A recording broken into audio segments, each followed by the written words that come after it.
Hello বন্ধুরা, আমার সাথে আমার দুটো বড় ফ্যান আমার সাথে দেখা করতে চলে আসবে, এটা কখনোই ভাবতেই পারিনি।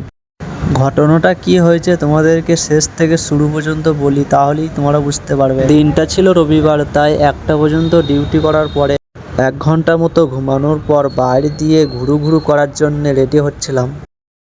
তারপরে গাইস আমার শাহরুখ খানের মতো চুলটাকে হালকা মতো হিরো আলমের মতো শেপ দিয়ে নিলাম। তারপরে গাইস আমার ফ্যানের কল চলে আসলো এবং বাইরে আসার জন্য বলল।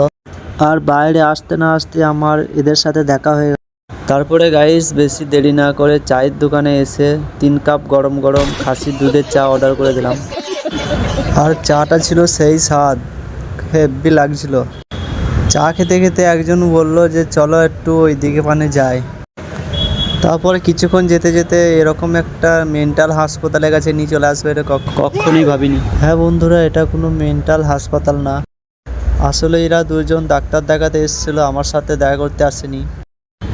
ডাক্তার দেখানোর পর এরকম একটা 5 স্টার হোটেলে চলে আসলাম। তারপরে 2 প্লেট জিলাপি অর্ডার করে দিলাম। তারপরে অনেকেই মনে মনে ভাববে এটা তো জিলাপি না চাউমিন। তো গাইস, এটা চাউমিনের মতো দেখতে জিলাপি। এরই সাথে সাথে আমাদেরকে 2 বাটি মুরগির দুধের দই ফ্রিতে দিয়ে দিল। তারপরে গাইস দইটা খাওয়ার পরে নাকি বলছে এটা ফ্রি ছিল না, এটারও পয়সা লাগবে।